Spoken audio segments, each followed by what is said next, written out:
Como verán, me acabo de vestir para la ocasión porque hoy tenemos una figura maravillosa, histórica de la política y queríamos vestirnos para la ocasión para que se dé cuenta que para nosotros es una persona importante, muy importante, un luchador de toda una vida, Jorge Altamira, a quien le damos los muy buenos días. Jorge, bienvenido. Muchísimas gracias.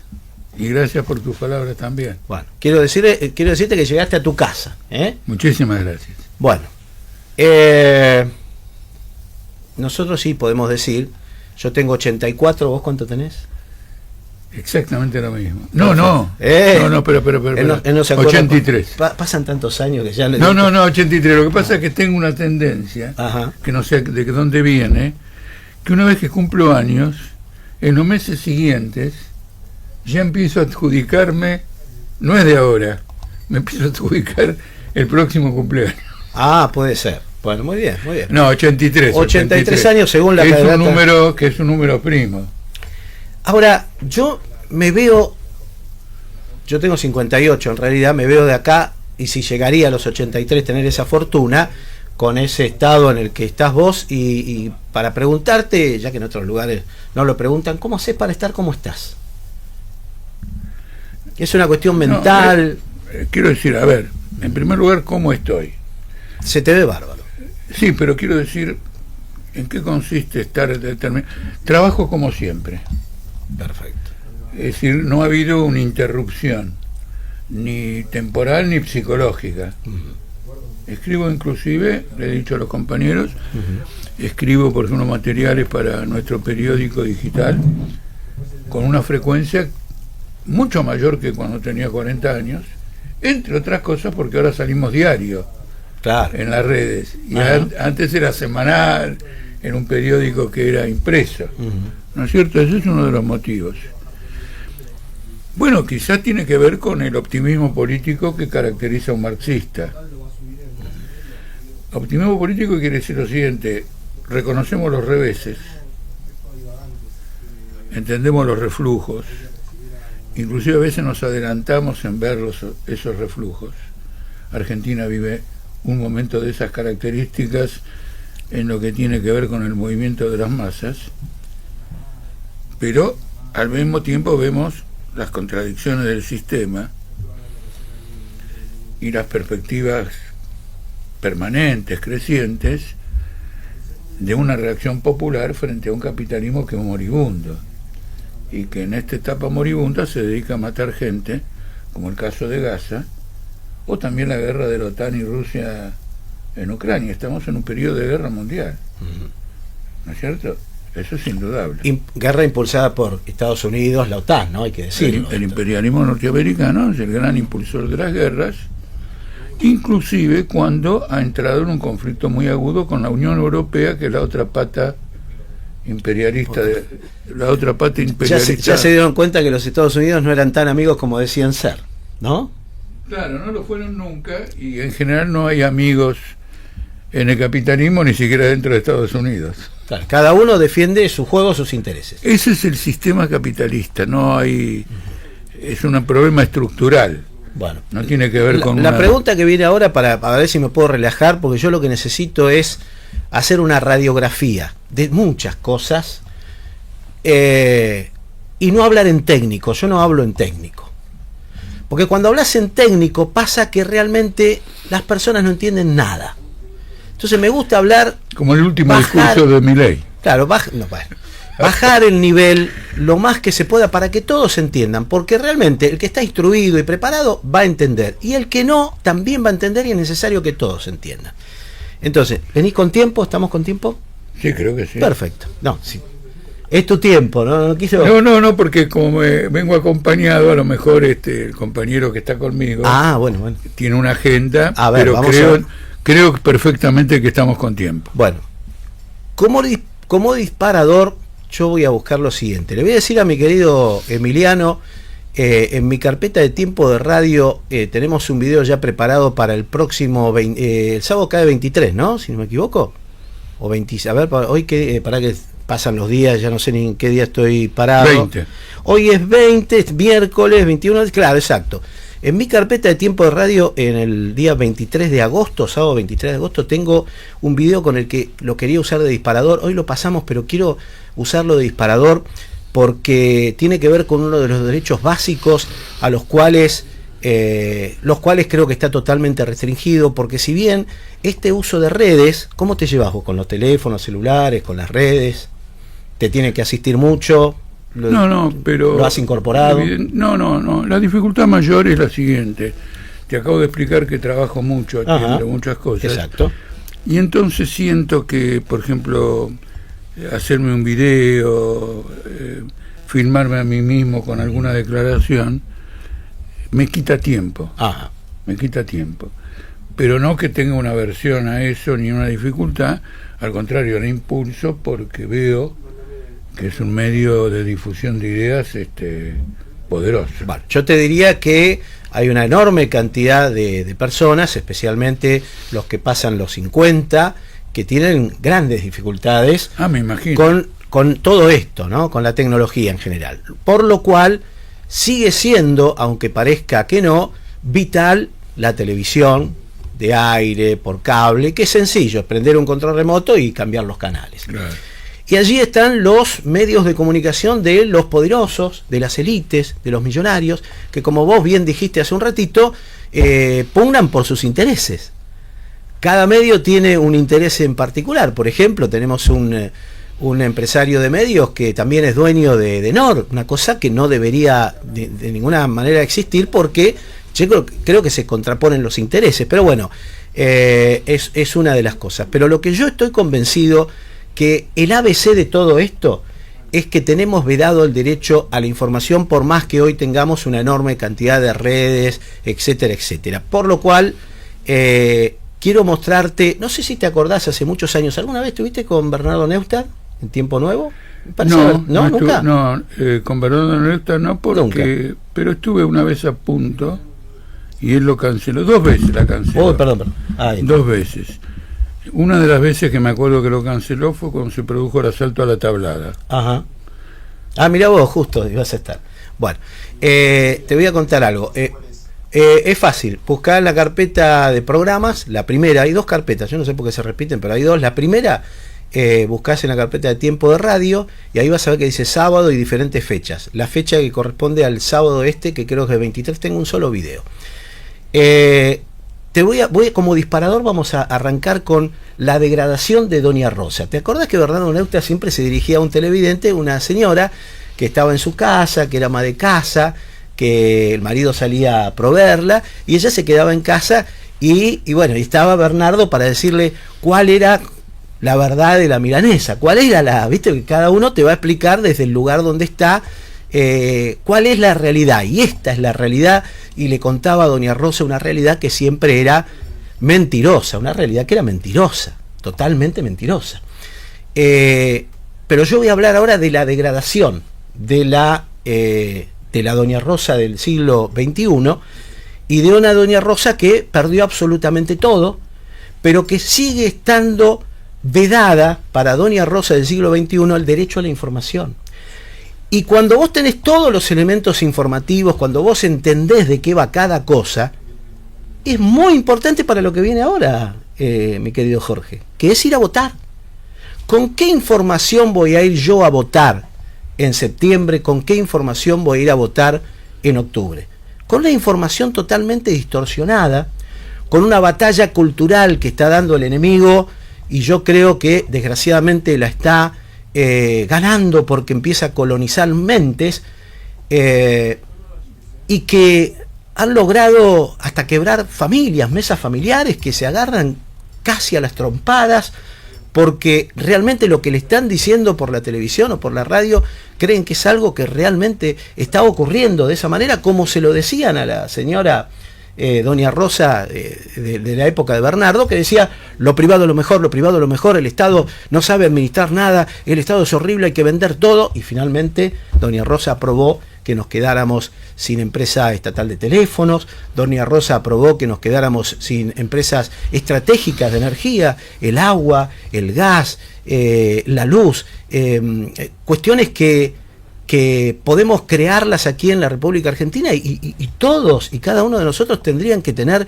el derecho asegurado a esas cosas básicas, como para prender una hornalla y tener el gas sin después, cuando llegue la boleta, agarrarte la cabeza. Lo mismo con la energía eléctrica y lo mismo con el agua, que supongo que estarás muy informado, que ya ha comenzado el proceso de privatización de la empresa otra vez del agua. Se ve que doña Rosa del siglo XXI no le han dicho qué pasó en los 90 cuando se privatizó el agua. No lo sabe, desconoce esa información, pero sabe que Cristina es chorra, que la izquierda es lo peor que nos puede pasar, etcétera, etcétera. Puedo seguir hasta mañana con la información que la doña Rosa del siglo XXI tiene aquí en la cabeza. Vamos a poner, y voy a necesitar, perdone, no te quiero, fíjate a ver si me escuchás ahora, porque tenemos que escuchar esto también, que es lo que vamos a pasar ahora para que no te pierdas detalle. A ver, está medio tirante este cable, me parece, ¿eh? Sí. Tenemos, a ver si tenemos, espere que ahora tenemos asistentes, todo para que usted pueda escucharlo, quédese tranquilo. Debe ser, se habrá trabado el cable por alguna razón. Ahí está, ahora sí, muy bien, ya está, perfecto. ¿Me está escuchando ahí? ¿Se escucha? Sí, se escucha. Perfecto, muy bien. Si está muy fuerte me avisa, lo bajo. Bueno, vamos con el video entonces. Esta es la doña Rosa del 2021 con el derecho a la información totalmente robado. A ver, lo único que nos falta es escucharla. Pero no van a poder decir que es ladrón. Él quiere el déficit cero y eso es lo que está consiguiendo. ¿Cuánto estás ganando este día? No llego a 300.000 pesos. Nunca me faltó de comer, nunca. Claro, pero ahora está en un comedor comunitario, por eso. Que quise votar el cambio y por lo tanto lo sigo sosteniendo. Sería muy fácil darnos más dinero para que todos los voten, pero bueno, buscando el déficit cero. Eso es lo que votamos. Votamos eso y ahora no nos tenemos que arrepentir. ¿Se da cuenta, Jorge? Esa señora, con ese nivel de información, esa doña Rosa del siglo XXI que pasó a quedarse en su casa, esperando al marido con la cena, teniendo la ropa limpia, viviendo una vida, dentro de todo, con todas las problemáticas que puede existir, como administrar una casa, pero en su casa y sin tener que... Y esta señora, la doña Rosa del siglo XXI, en un comedor comunitario que habla del déficit cero, algo que no debe saber ni de qué se trata, y dice que va a volver a votar a la misma persona. Está bien, mira, Jorge, yo te voy a ser franco. Dale. Creo que hay una simplificación de tu parte de esta situación. Contame, dale, vamos a conversar. En primer lugar, sobre la difusión de las próximas elecciones, antes que la televisión, las redes y todo lo demás, ninguno de los partidos políticos, salvo en este caso Político Obrera, que se presenta a las elecciones provinciales, y vos acá tenés lo que es una declaración político-electoral, una declaración político-electoral y un programa. Perfecto. Ninguna organización se ha presentado a estas elecciones con un programa. En primer lugar, Fuerza Patria, enredada en si va Grabois, el otro, pelea, Kicillof, etcétera, no tienen programa. Eso lo sabemos perfectamente. Bueno, muy bien. Los demás partidos tampoco. Entonces, el primer deber político de un proceso electoral, que los partidos tengan un programa, que luego los reaccionarios bloqueen en su difusión o no, pero que uno lo va a difundir a través de la militancia, de los esfuerzos, etcétera, no está. De ninguna manera. En segundo lugar, la reacción política, la derecha, la ultraderecha, encuentra en estos movimientos nacionalistas que tenemos en América Latina un campo orégano para avanzar. El ejemplo lo tenés el domingo pasado en Bolivia, en un lugar donde el MAS era totalmente dominante. Se va un balotaje entre la derecha y la ultraderecha. Los bolivianos, aquellos que hicieron las grandes manifestaciones populares, es verdad que una parte anuló el voto, o votó en blanco, no me acuerdo cómo es, y fue relativamente importante. Evo Morales decidió decirle a los suyos que se abstuvieran, votaran en blanco. Pero lo hizo porque no tiene capacidad para ofrecer una alternativa. Se refugió en una posición, él era el dirigente de un proceso político, y ahora se ha refugiado en una posición defensiva que le entrega el poder a estos dos tipos. Lo mismo hizo Menem. Menem viene del peronismo, y del peronismo de Poncho, nacional, popular, malvinero. ¿Cómo lo compraron? Antes que esta mujer, de los 300.000 pesos de ingresos. ¿Cómo se lo compraron a Menem? Se lo compraron porque el país colapsó con la hiperinflación de Alfonsín, y entonces le dijeron a Menem, mira, para salir de esto tenemos que ir al déficit cero. Entonces el déficit cero, que es una deformación económica, porque no dice cómo se llega al déficit cero. Hay dos formas de llegar al déficit cero: cagando a la población o gravando a los grandes grupos económicos. Tenés déficit cero. Si vos agarrás y metés un buen impuesto, terminás con la deuda externa, vas a llegar al déficit cero aumentando salarios, aumentando jubilaciones y aumentando empleo.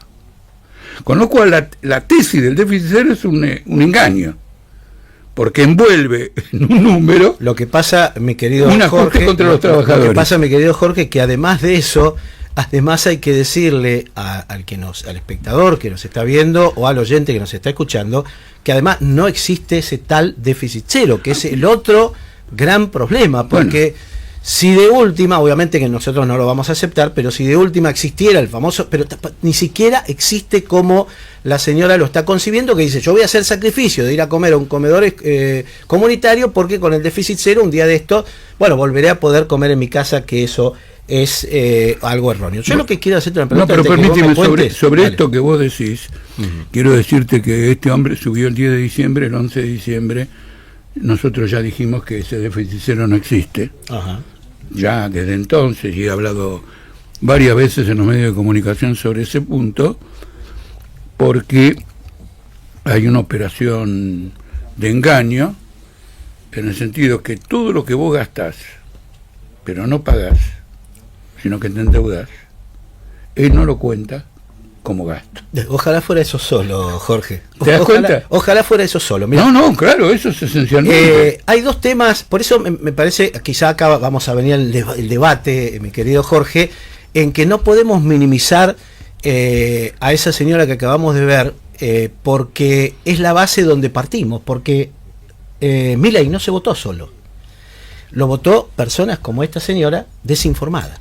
Entonces, si logramos para empezar el peldaño de que todos tengan el derecho a la información garantizado, y a partir de ahí empecemos a ver cuáles son las ideas de cada cual. Me parece un enfoque parcial. En el año 2021... ¿Quién va a ir a votar? No importa, en el año 2021, tanto el PRO como el peronismo se vinieron abajo en votos y todavía no estaba Milei. Y se vinieron abajo en votos porque reventaron el país. Por un lado Caputo con la gestión de Macri, y después Alberto Fernández y Cristina Fernández con subsidios descomunales a las grandes empresas en la pandemia. Entonces, si no agarramos el paquete entero, porque para engañar a la gente, algo tiene que haber que se pueda explotar para el engaño. Algo tiene que haber en eso. Indudablemente. Tiene que haber una cosa. Entonces, esta mujer repite un eslogan. Hay que ver en qué contexto ella hace razonamiento, pero los que votaron a Milei, fueron los que votaron a Alberto y Cristina en el 2019 cuando fracasó Macri. Venían a superar el nefasto macrismo y provocaron un derrumbe fundamental. Antes de la segunda vuelta con Macri, que va a ganar Alberto Fernández arregla con el FMI. ¿Por qué? Porque como viene la segunda vuelta, el FMI aborda a Alberto Fernández y le pregunta qué va a hacer con el acuerdo con el FMI. Y la señal de que él dice que voy a cumplir con este acuerdo es la siguiente. El FMI quería que hubiera una devaluación en el periodo intermedio entre la primera vuelta y la segunda, que llevara el dólar a 60 pesos, y Alberto Fernández dice, me parece una buena devaluación, 60 pesos está bien. Es decir, que antes de subir, ya habían arreglado con el fondo. Me acuerdo que Lula, en el año 2002, había un problema, vencía el acuerdo con el FMI y había campaña electoral. Entonces el FMI no quería renovar el acuerdo con el gobierno porque decía, vos te vas ahora en un mes. Esto lo tiene que firmar la oposición. Y Lula firmó el acuerdo con el FMI sin haber ganado todavía las elecciones. Después, cuando las elecciones vinieron, naturalmente cumplió con todo eso. Si nosotros no tenemos este enfoque de conjunto, no vemos por qué estos grupos siniestros llegan al gobierno, acá y en Bolivia. Naturalmente que llegan al gobierno por una acción del imperialismo. Fíjate lo que acaba de ocurrir en Colombia. La justicia correctamente lo mete en cana a Uribe, y en la onda esta de defender a Bolsonaro contra Lula, viste que hace Trump, ahora Uribe en una instancia lo liberan.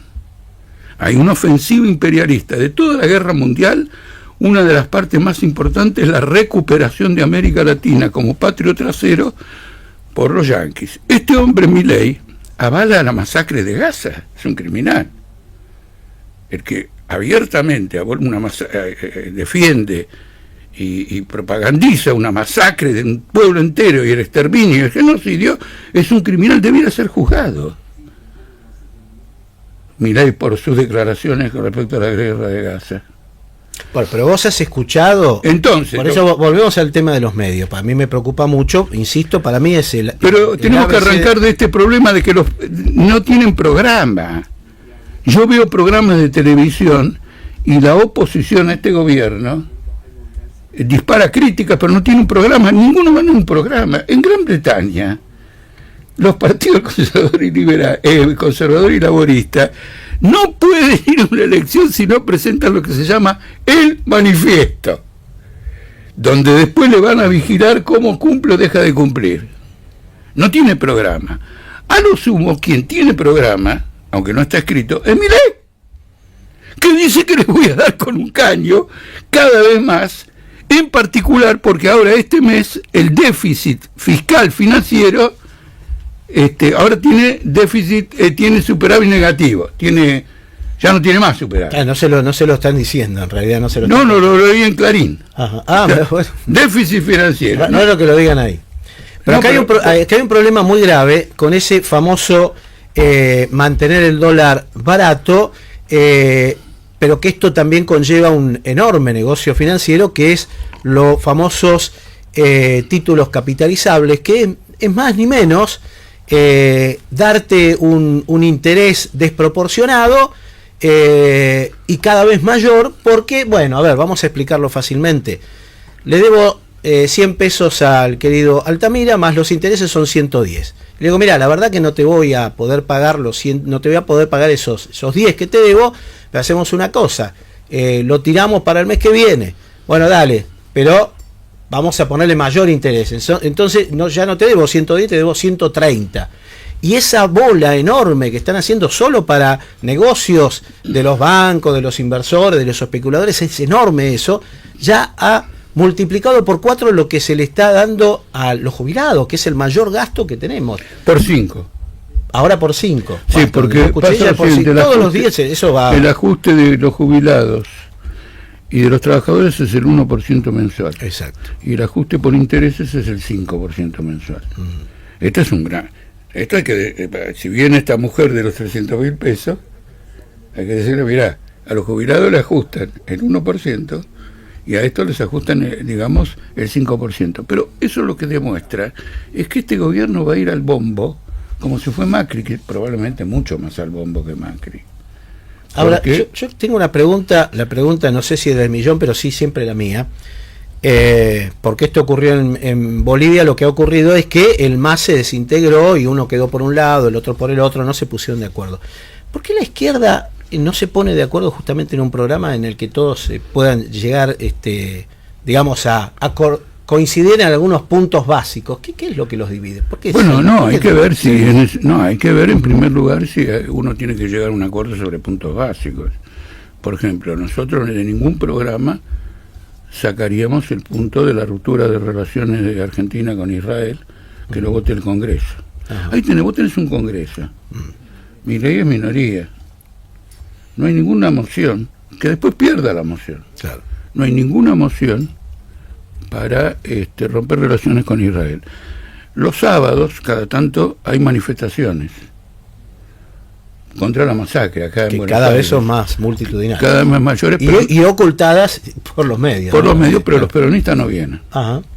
El otro día vinieron 3 peronistas. Es lo que acabamos de decir. Eduardo Valdés vino, Santiago Cafiero, Gabriel Fuchs, y también había una diputada peronista, a la que la pongo de lado, no los comparo con todos, porque ella protagonizó una digna lucha contra la masacre en el Congreso, peleando contra una diputada mileísta sionista. Pero había 3. Y entonces le dije a Eduardo Valdés: ¿y ustedes cuándo van a venir? No, vamos a venir. Entonces, ese es un punto que nos sacaríamos, son muchos los puntos que nos sacaríamos. Ahora, la pregunta es, ¿el Frente de Izquierda tiene un programa? No, está como los demás. No se han puesto de acuerdo entre ellos. Es decir, hay una crisis en la izquierda. Porque este reflujo político, en gran parte, interpela a la propia izquierda. ¿O te crees que yo le saco el cuerpo y me dedico nada más que a criticar todo esto de los partidos principales? No, hay. Y el problema es programático. Nosotros tenemos, la izquierda tiene que levantar un programa socialista, no tiene que andar especulando electoralmente. Tiene que decirle a los trabajadores que de esto se sale estratégicamente, que esto es una crisis terminal, porque además es terminal por el escenario mundial, una guerra arancelaria, donde la potencia imperialista mayor le mete 50% de aranceles a sus competidores. Si Bolsonaro no va preso, deja de comerciar con Brasil. No, pero aparte tienen un discurso contradictorio los liberales, lo que hablan de libre comercio, y dicen, libre comercio si me beneficia a mí, si no es libre comercio. Siempre me tiene que beneficiar a mí. No, pero eso y ahora le salió un monstruo como China, dice, no, libre comercio, no, para mí, me tiene que beneficiar a mí. No, bueno, pero China es la que menos aranceles pone. Ajá. Es la que menos, es decir, es la más capitalista de todos, en el sentido de hacer un comercio internacional. Pero claramente es una guerra comercial, pero es una guerra comercial de fondo, porque si no, no vendría acompañada de una guerra militar. No vendría acompañada de una guerra militar. Ayer hicimos un streaming con una entrevista muy importante a un especialista internacional que es judío, pero él dijo que no es sionista, pero que trabajó en la Deutsche Welle, trabajó en un montón de lugares, y él denuncia claramente que toda esta guerra va inclusive más allá de la frontera de Israel, Siria, Turquía, etcétera. Para volver al punto, en un escenario de crisis mundial capitalista de esta jerarquía, como el que antecedió a la Segunda Guerra Mundial, pero con armas infinitamente más destructivas, tenemos que ir con un programa socialista. Entonces, no tienen un programa, y cuando en otras elecciones sí lo tuvieron, se diferenciaba poco del kirchnerismo. Y nosotros no podemos defender un programa que no sea un ataque al régimen capitalista, porque tenemos una deuda de 600.000 millones de dólares que esclaviza a la Argentina por el resto de su historia. Bueno, ahí vamos a otro de los puntos básicos, que es, desgraciadamente, vamos a ponerle comillas, la justicia, que los poderes fácticos, muchos de los beneficiados con estos millones y millones que se pidieron y que se fueron, también han coactado y han puesto a sus hombres en diferentes y estratégicos lugares de la justicia. Creo que en México se dieron cuenta y empezaron a hacer algo con eso. En el programa de ustedes, ¿hay una reforma judicial? ¿Tienen pensado algo? Contame sobre eso, que me parece interesante, porque nada vas a poder hacer por más que quieras hacerlo, créeme, por más programa maravilloso que tengas, con la justicia de hoy. Te van a trabar todo. ¿Y qué vas a hacer? ¿Vas a salir una espada? Sí, es un punto claro que lo tenemos en el programa. Desde el punto de vista de un gobierno de los trabajadores, el sistema judicial debe ser electo por el pueblo. Claro, coincidimos. Fiscales y jueces. Y deben ser revocables. Y auditados por el pueblo. Sí, por eso, revocables. Revocable quiere decir que si en una iniciativa popular se cuestiona a un fiscal o a un juez con fundamentos, el pueblo con el voto lo puede destituir. Siempre. Ahora, no podemos venderle el tranvía a la población de que este sistema lo va a aplicar, se va a aplicar bajo el régimen actual y los partidos actuales. No, de ninguna manera. El que quiera una justicia de estas características, bueno, tiene que luchar por el programa que nosotros estamos planteando y obtener una victoria, etcétera, en estos términos. Hay un reflujo general en América Latina. Lo de Bolivia no es que se dividió el MAS. Nadie se divide el cohete. Cuando vino el golpe de Estado contra Evo, ahora ya no me acuerdo, en 2002 creo, el MAS no se dividió. Se mantuvo unido y se defendió. Ahora, con una gestión económica en la que se le terminó el petróleo, se le terminaron los alimentos, se le terminaron las reservas en dólares y se le fue a la miércoles el precio de los combustibles, yo escuché a la gente muy bien, señoras como esta que decían correctamente. ¿Y cómo salimos de esto? Que venga el FMI. Claro. A la gente que votó tantos años, desde el 2005 al 2025, al MAS, el MAS, la experiencia del MAS lo terminó convenciendo de un oximorón, de un desastre. No hay guita, los precios suben y todo. Bueno, que venga el FMI. Que alguien haga algo acá y ponga orden, si no nos ubicamos en que estas son las contradicciones de un capitalismo que como toda persona camina con una pata derecha y camina con una pata izquierda, tiene dos patas. Cuando la derecha fracasa, Macri, viene la de izquierda Cristina, y cuando la de Cristina fracasa, viene la derecha de Milei. Pero son dos patas de un mismo régimen social que conducen a estos desastres. Sin este balance a fondo, de conjunto, generalizado, no parcializado, no es posible llegar a conclusiones válidas. ¿Me comprendes el punto de vista nuestro? Sí, no, lo entiendo perfectamente. Vuelvo a decir que hay cuestiones, desgraciadamente, que no van a ser tan fáciles de llevar adelante con un sistema que está complicado, ¿no? Bueno, porque con todas las críticas que podés tener, veo con Cristina, con la cual yo la verdad que tengo mis críticas, pero también entiendo que hubo muchos aciertos, porque esos aciertos los viví en carne propia. Creo que no es correcto que una líder de la oposición, aún fuera de tu registro de programático, lo que fuera, esté purgando una condena mientras un Sturzenegger está suelto, desregulando todo y haciendo un desastre. Pero eso lo hemos advertido mucho antes nosotros. La condena apresurada de la Corte a Cristina Kirchner tiene una incidencia para las elecciones estas. El motivo es político. Y además, no me voy a meter en todas las pruebas porque habría que estudiar todo eso, pero me alcanza con saber que en todas las escalas de la justicia en que pasó el tema de vialidad estaban los tipos que viajaban a, ¿cómo se llama? Ahí al lago escondido. No, pero igual, a ver, voy a esto. En todas las instancias se le cayó a pedazos todo. Está bien. Se le cayó. Hubo solo 2 periodistas que estuvieron presentes en las audiencias donde se le caía absolutamente todo, pero lo más a donde vos decís, bueno, ya está.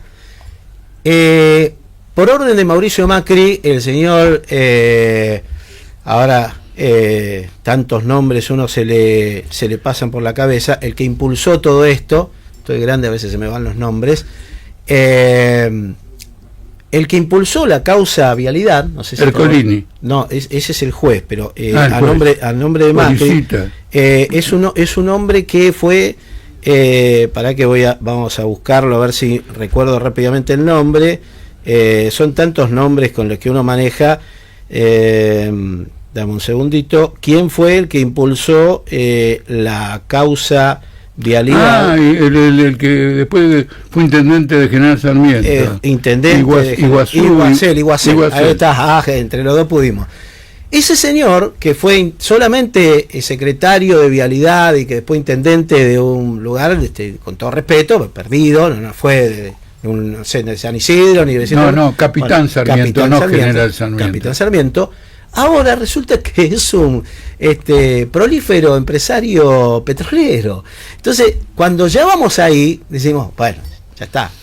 A partir de ahí todo lo otro para nosotros no tiene pero ningún está sentido. Claro, quiero mostrarte que esta preocupación tuya, nosotros fuimos muy claros. Marcelo Ramal estuvo en una entrevista con Gustavo Silvestre, y es conocido que repudió la decisión de la Corte de condenarla. No entramos en mayores detalles en esa entrevista, no entró porque la entrevista no se desarrolló como para ir al lugar. Yo te la amplío.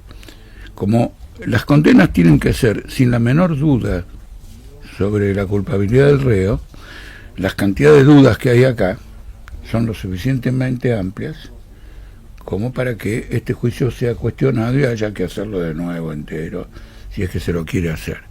Ahora, déjame que te diga un punto. La primera que sostuvo lo mismo que sostuvo esta señora de los 300.000 pesos fue Cristina Kirchner, cuando vetó el 82% móvil a la jubilación con el argumento de que me quieren destruir el equilibrio fiscal. Sí, son esas cosas que quiero poner las cosas en pero es que vos mismo dijiste, todo responde a intereses en el capitalismo, todos. ¿Y tu interés cuál es?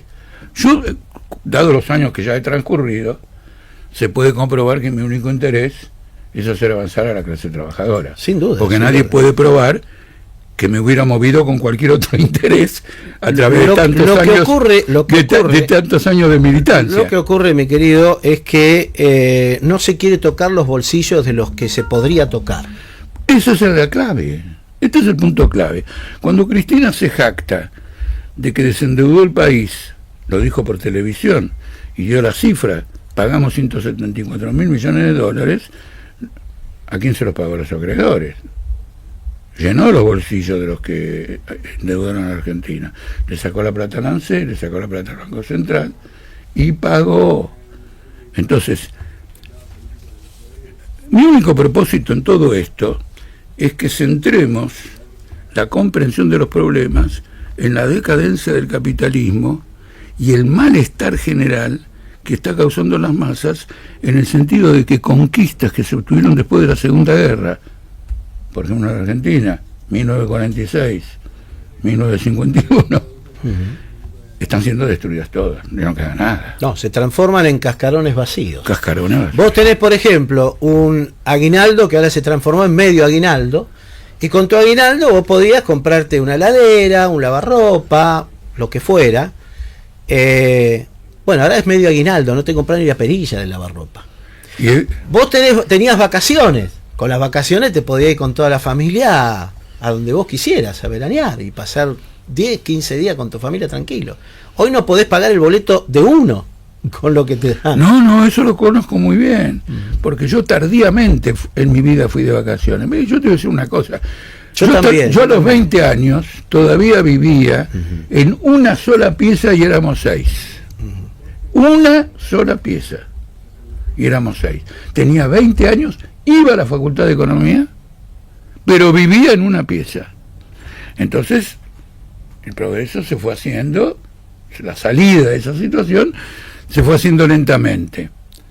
Ahora hay gente en la calle. Viviendo en la calle. Claro. Si no tenemos más ley de alquileres. Bueno, entonces una de las reivindicaciones fundamentales de acá es el congelamiento de los alquileres. Y le cagás el negocio al mercado inmobiliario. ¿Le cagó el negocio? No, pero... Sí, se lo cagás y está bien que se los caguen, pero digo... Lo que quiero decir, me preocupa, la reivindicación es para frenar el empobrecimiento de la gente que se ve obligada a alquilar. Y frenando eso, no me importa todos los golpes que demos al capital inmobiliario. Porque mira lo que acaba de ocurrir. No hay ninguna posibilidad de que el capitalismo te resuelva el problema de la vivienda. Y te voy a dar un ejemplo. De ninguna manera. No, pero te voy a dar un ejemplo de lo que acaba de ocurrir. Explicar mucho. Hay una sobreinversión de capital inmobiliario argentino en Paraguay. ¿Por qué? Porque el peso argentino vale mucho más que el guaraní, y entonces se invierte en Paraguay, donde hay libertad de todo, porque sí, no, todo lo demás. Es decir, que mientras el capital anda buscando dónde invertir al máximo beneficio para construir, vos no vas a tener entonces vivienda nunca. Entonces vos tenés que tomar una medida estatista. A ver, te voy a contar algo. Para mí, mi idea, ¿no? Obviamente quizás vos tengas la tuya. En la marcha peronista se dice combatiendo al capital, y yo lo que digo es, inexorablemente tenemos que convivir con el capital. Ahora, ¿de qué manera convivimos con ese capital? Bueno, poniéndole freno y regulaciones a ese capital. Ahora, ustedes dicen directamente sin capital. ¿Cómo sería? No, pero ocurre lo siguiente, partamos de lo elemental. Todas las los esfuerzos, no, pero todas las tentativas de ponerse freno han fracasado. No tengo por qué... Es decir, lo de que hay fracasaron porque no lograron que eso se transforme en algo estructural, como ellos hace ya, yo diría, una década estructuralmente. No, han fracasado porque frente a la resistencia capitalista se doblegaron. Ajá, exacto. Naturalmente, ellos defienden el sistema capitalista, porque siempre hay alguien que tiene un precio. Con la Cámara de Comercio. Porque siempre alguien tiene un precio. Bueno, en un sistema de mercado todo tiene un precio. Ya está en el manifiesto del Partido Comunista que escribió Marx hace como 200 años, donde justamente al mostrar que todo se juzga en función del mercado, el honor también tiene un precio. Se compra y se vende el honor. Claro. ¿Está claro? Bienes intangibles que en principio no tendría que tener ningún valor, porque no hay un costo de producción del honor. ¿Se entiende o no? Bueno, eso es así. Por eso hablamos de la decadencia del capitalismo, porque nosotros como marxistas sabemos que el capitalismo, en su surgimiento y desarrollo, llevó a esta expansión de las fuerzas productivas. Es decir, acá no hay una crítica moral al capitalismo. Como vos ganás más que yo, o ganás mucho más que yo, hay que terminar. Hay todo un periodo histórico en que ese lucro extraordinario iba apoyado con instalación de ferrocarriles, sistemas de aviación, navegación náutica, internet, etcétera, y permitió unificar al mundo en un pañuelo. Hoy el mundo es un pañuelo. Muy bien. Ha concluido este periodo histórico. ¿Cómo se revela? En la masacre de Gaza, en la guerra comercial, en la reiteración de las crisis cíclicas. Es un sistema que agotó su posibilidad de desarrollo. No es simplemente un juicio moral. Ahora, también hay un juicio moral, porque la humanidad como tal siempre ha aspirado a la convivencia comunitaria y enfrentaba las contradicciones en cada periodo histórico de que el desarrollo social no había madurado para eso. Ahora tenemos todo súper madurado, súper maduro. Entonces hay que proceder. Por ejemplo, para que mientras me hablas voy a buscar un dato que más o menos está en la corriente de lo que estamos hablando. Dame que mientras vos comentás yo le voy a buscar el datito que es importantísimo. ¿Vos te das cuenta que, por ejemplo, congelar los alquileres no soluciona todavía el problema de la vivienda? El Estado tiene que tener un sistema impositivo progresivo, de acuerdo a los ingresos y las fortunas y las ganancias, sobre el capital para financiar el Estado la construcción de un plan de viviendas. Hoy ha habido inundaciones en la provincia de Buenos Aires, sí, en los barrios pobres, claro, que no hay cloaca, que no hay pavimento, que no hay nada, pero en los barrios privados no ha habido inundaciones, que se han instalado probablemente en las mejores zonas. Y ahora hay una crisis en los barrios privados porque muchos que han buscado refugio en los barrios privados ahora no pueden bancar el costo de vivir en un barrio privado. Pero vos fíjate, te quiero decir algo, que en esta batalla cultural, que creo que desgraciadamente ellos la están ganando porque tienen absolutamente todo para ganarla, y nosotros nos seguiremos resistiendo, si vos de pronto decís, no sé, hay un predio del Estado, el Tiro Federal, ponele, ¿sí? El Tiro Federal. Bueno, ahí voy a hacer viviendas sociales. Macri decía, para el que pueda. Yo voy a decir, para la persona que realmente no puede. Al revés, no para el que pueda, para el que no puede. Porque vos fíjate que cada vez que vienen estas oleadas en las que quedamos todos en la lona, nos quedamos sin tarjeta de crédito, quedamos endeudados, aparecemos en el famoso verano, no podemos acceder ni a nada. Si yo quisiera, con el famoso plan Procrear, que a mí siempre me pareció un insulto, porque ante la necesidad de vivienda yo tengo que ir a un sorteo, y antes de ir a ese sorteo tengo que tener las condiciones, bueno, las cuentas bien coordinadas, todo. Imposible. Si me dejaron en la lona, Mauricio Macri me dejó en la lona, ¿a qué voy a poder apostar? Voy a estar en el verano, voy a ser un deudor. Bueno, para la gente que no pueda. Entonces yo agarro el Tiro Federal y digo, lo voy a dar para hacer vivienda para la gente que no está calificada y tiene, no sé, riesgo de pago, lo que fuera. Vamos a buscar una fórmula. ¿Sabes qué? Se te tiran todos encima. ¡No! Ese tipo, ¿qué está haciendo? Es una locura. Ahora, el Tiro Federal lo malvendo y se lo doy a los especuladores para que hagan una torre de 80 metros. Esto está bien. Bueno, dos cosas. Y convencieron a doña Rosa del siglo XXI, que eso está bien. Bueno, lo otro está mal. Hay una cosa que es esta. Hay mucha gente que está convencida porque vive dentro de un sistema y todos los días funciona dentro del sistema. No sé si me explico.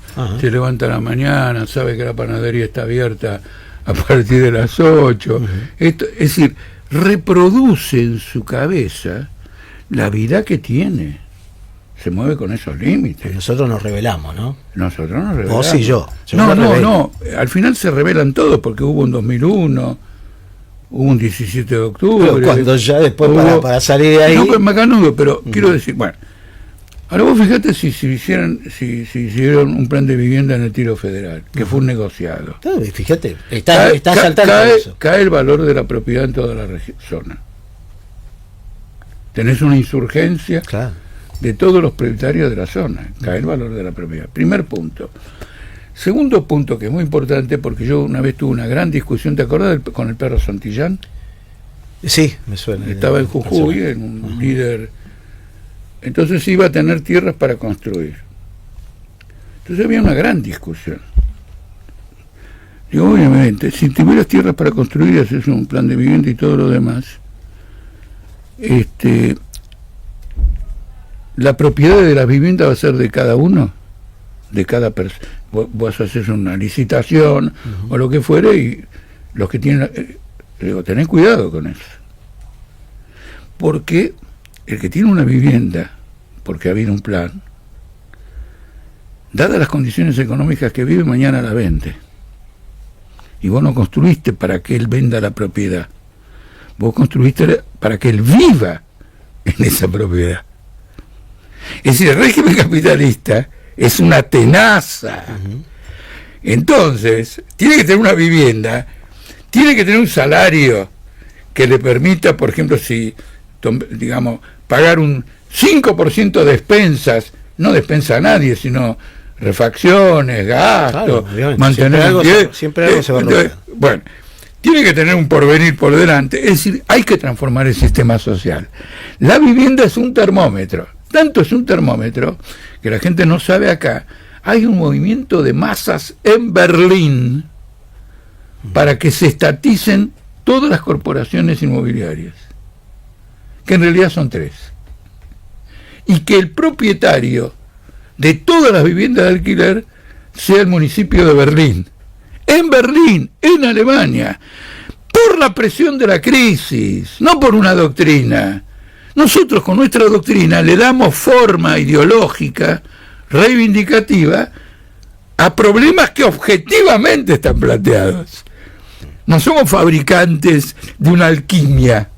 Esto es lo que he tratado en el curso de la conversación que tenemos juntos ahora, de poner de relieve. Hablamos del capitalismo y esta cosa que es básicamente, ¿de qué va la cosa? Decía un hombre en los 70, 24 personas en el mundo, 24, son mega multimillonarios tienen patrimonios de más de 50.000 millones de dólares cada uno. Esos 24 han concentrado en los últimos 10 años, mira vos qué coincidencia, yo te hablaba de 10 años que venimos nosotros en caída. Las cosas no son consecuencia una de la otra, no son por una cuestión de arte de magia. Han concentrado en los últimos 10 años un 16% más.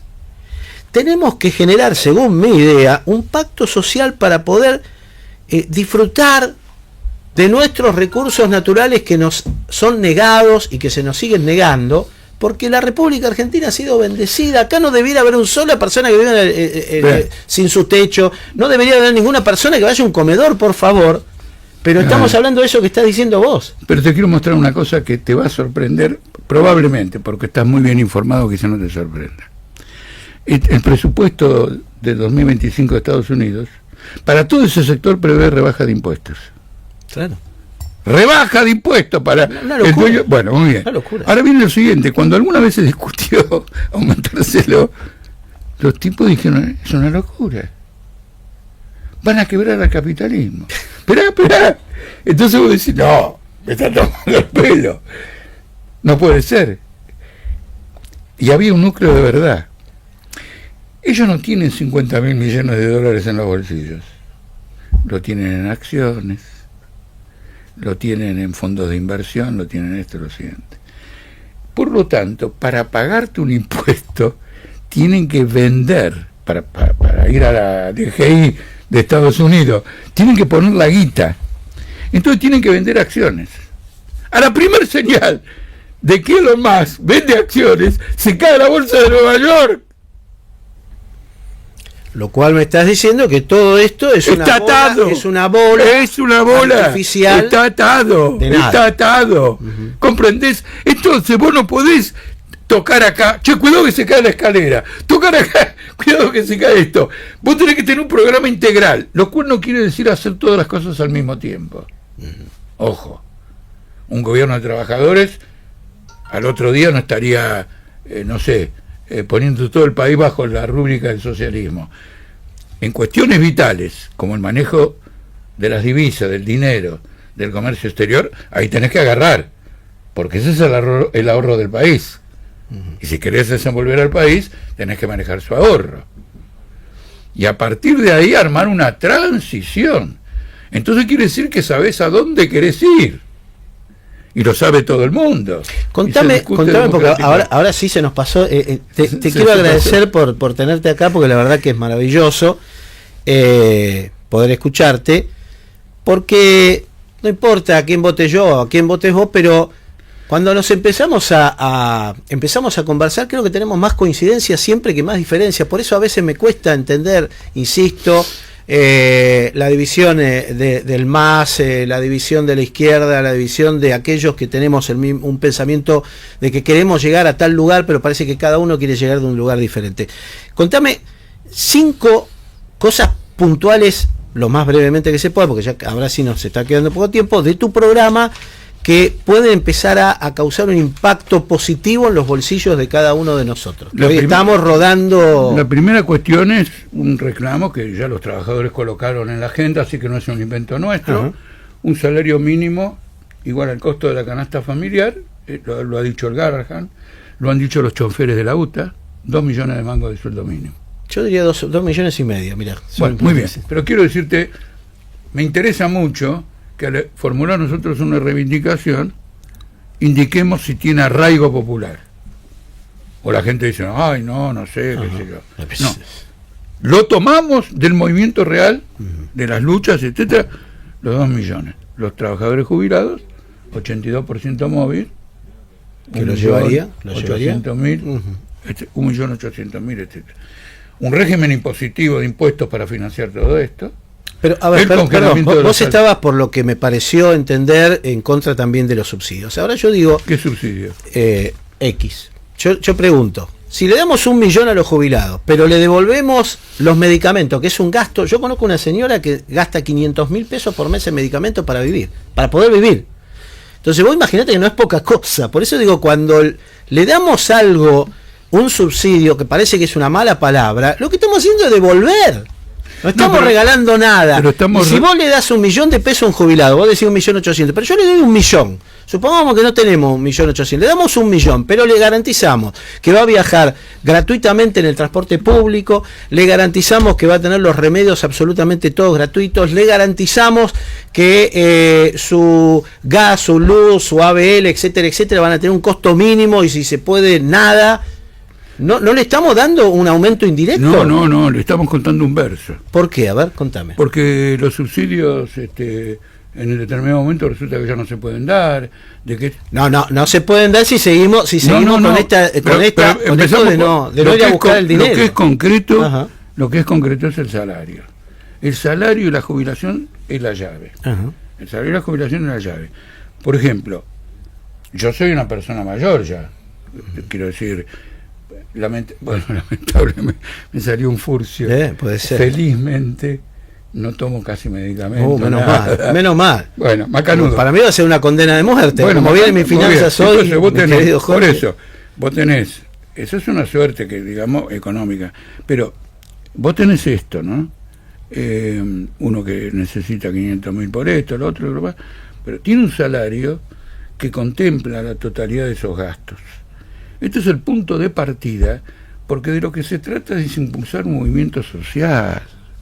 Acá no se trata de que yo garantizo nada a nadie. Acá se trata de que hay un movimiento social que toma el poder en sus manos. Y siente que lo toma el poder en sus manos porque ha impuesto una reivindicación importante al capitalismo. Y se organiza en función de eso. La diferencia entre las revoluciones del pasado y las revoluciones del futuro actuales es que el que tiene que hacer la transformación no es doctrinario, es el propio pueblo, tiene que tomar el poder, tiene que hacerse cargo del poder. Pues para eso tenemos que llenar, me parece, el Congreso de personas que hayan tenido un recorrido en una historia como la tuya, que venís de un lugar donde, bueno, también conocés cuál es la necesidad. Hoy vamos a llenar del Congreso a partir de septiembre, octubre, en realidad en diciembre vamos a votar ahora, de personajes que son realmente, como lo dijo Menem, el presidente de la Cámara de Diputados, dijo, los nuestros son un zoológico. Bueno, van a incrementar ese zoológico, o sea, no va a haber representantes del pueblo, va a haber un zoológico de personas dispuestas a levantar la mano para decir, no, yo entiendo que el Garrahan debe estar desfinanciado y en lo posible que lo cierren y que se jodan los pibes que están enfermos, por ejemplo, ¿no? Eso va a pasar dos cosas. Es un tema apasionante este que tocaste. Sí, nos vamos me gustó que lo tocáramos al principio. Claro. Dos cosas. En el caso de la representación que gane La Libertad Avanza, solamente puede actuar por orden de la Rosada. No tiene ninguna capacidad, no está articulada, etcétera. El que tiene el programa es Caputo, 2 mesadineristas, 2 representantes del imperialismo bélico, de la guerra, y entonces bajan la orden. Ahora, como no tienen compromisos programáticos, el que venga y ofrezca más de lo que ofrece el gobierno, se lleva una parte de La Libertad Avanza. Ajá. Ahora, del lado de la oposición, si vos mirás la lista del peronismo, por ejemplo, en la tercera sección electoral, o esta de ahora, vos tenés varias corrientes políticas. El peronismo logró no ir dividido, pero el peronismo se divide en el próximo Congreso. Son plataformas completamente diferentes. Hay 3 masistas. Grabois dijo que el masismo es Bueno, pero a ver, Jorge, lo que pasa es que tenemos que hablar de cosas posibles, ¿no? Y para mí, yo entiendo que tenemos que buscar puntos en común, si no estamos perdidos por siempre. Lo que voy es que desgraciadamente. Es que vos vas a tener 2 cosas. Una tendencia al default, porque la historia esta que contaste al principio, ¿te acordás? Me prestan por 10%, no puedo pagar, me prestan por el 30%, no puedo pagar, me prestan por el 50% y un día no te prestan un día no te prestan más y tenés 2 monos en la puerta que te dicen paga o sofiambre. Sí, claro. Escúchame. Los fiambres vamos a hacer nosotros, justo. Y ellos se el otro elemento es la crisis política. Este Congreso que salga próximo, que se reúna por la mitad, inclusive con el Senado, va a ser absolutamente ingobernable, porque ninguno tiene una orientación frente a esta crisis. Los que parecían que querían hacer algo, todos mileístas, pero que cambiaron un poquito, que es este grupo Provincias Unidas. ¿Viste? Está Puyaro de Santa Fe, sí. etcétera, etcétera. Estuvieron con Milei. Hay radicales, peronistas como de Córdoba. Ya se está rompiendo, porque Schiaretti apoya a Randazzo en la provincia de Buenos Aires. Es decir, vos tenés la fragmentación de las fragmentaciones. Entonces, tenés que indicarle al pueblo, esto no solo te cagan la vida gobernando, sino que por la crisis del sistema están perdiendo la capacidad de gobernar. Sin duda. Entonces a la sociedad, la clase obrera le tiene que decir, bueno, ahora gobernamos nosotros. Déjame de joder de actrices o, no sé, farándula de esto, del otro, lo que fuere, ahora gobernamos nosotros.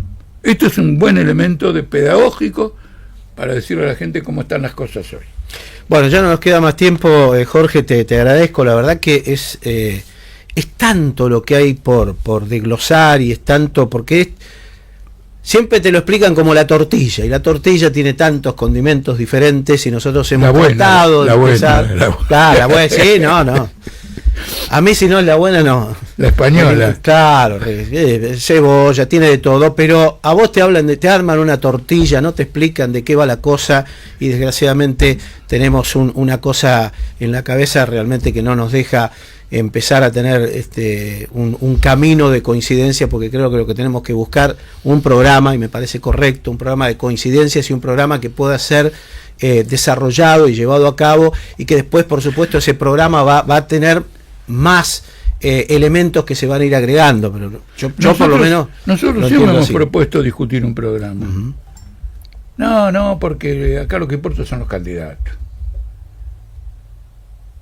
Es decir, como en la izquierda hay arribismo. Entonces, nada, ¿qué programa? Es un verso para que vos muestres que estás mejor que nosotros, pero en realidad nosotros tenemos que ir primero y vos tenés que ir tercero. Esa es la discusión en el frente de izquierda, siempre. Y siempre parece que se va a romper, pero como alguien pierde si se rompe, dice, bueno, me quedo acá, aunque vaya tercero, cuarto, quinto, lo que fuere. ¿Qué es la vida de Zamora, perdón? No sé bien. Me gustaría también saberlo. Sí, me gustaría saberlo. Es más joven, todavía es joven. ¿Han tenido coincidencias? Bueno, una vez hay una campaña electoral que estuvimos en la misma lista. En el 1993. ¿Te acuerdas cuando hubo una rebelión en Santiago del Estero? Sí, me acuerdo, claro. Creo que hay una... para la convocatoria a la reforma de la Constitución del 94. Qué reforma, ¿no? Bueno, mi querido Jorge, gracias por haber venido. Ojalá que no sea la última vez. Espero que estemos en contacto para poder nutrir los medios que son importantes, están en contacto, esas personalidades que me dijiste. Nosotros todavía el tema Gaza, que es una locura, una masacre a cielo abierto, con la aprobación o el mundo mirando para otro lado, mientras se están matando mujeres, niños. Pero Milei invitó a Netanyahu. Una locura, ¿no? A la Argentina. Una locura. Cuando Argentina está en el tratado que creó el Tribunal Penal Internacional, y el Poder Judicial argentino estaría obligado a detenerlo en Ezeiza y remitirlo a la Corte Internacional. ¿Quién dijo esto? Nada menos que, ¿cómo se llamaba este juez? El fiscal, el asistente del fiscal del juicio a las juntas, Ocampo, pero no me acuerdo los dos nombres. Primero. Moreno Ocampo, ahí está, Luis Moreno Ocampo. Exacto. Él estuvo en el Tribunal Internacional. Y él dice, si baja Netanyahu hay que ir a detenerlo. Bueno, ojalá lo corriera, lo veo muy difícil, ¿no? Milei lo está invitando. Sí, pero está invitando a un genocida. Sí, no, es una locura. Entonces hay que decir a la gente, no, votes a un genocida o al socio del genocida. Hay que usar este lenguaje. Ahora, ¿por qué no lo usa el peronismo? Porque no quiere enojarse con la embajada de Israel. Es un tema. ¡Claro! Y vuelvo a lo mío. Espera, y cuando en Israel 500.000 personas desfilaron el domingo a la noche contra el genocidio en Israel. Es decir, que en cierto modo se levanta contra su propio país, y de afuera, que no tenemos por qué levantarnos contra nuestro país, no nos asociamos a ellos. Sin dudas, es lo que tiene que ocurrir. Bueno, nos estamos yendo, gracias a todos. Si no nos echan, el tiempo es tirano. Cómo se evapora el tiempo cuando podemos conversar de cosas que realmente en otros lugares son muy difíciles de encontrar. Bueno, gracias a Emiliano que ha venido, gracias a Jorge, gracias de todo corazón. Y nos encontramos mañana, después de las 10 de la mañana. Reconéctense porque hoy creo que tenemos Economía en Alpargatas. Te lo cuento con Pedro, tenemos una programación maravillosa, así que reconéctense a eso de la 1:30 más o menos, que vamos a volver con más programación. Pásenla bien, chao, hasta mañana.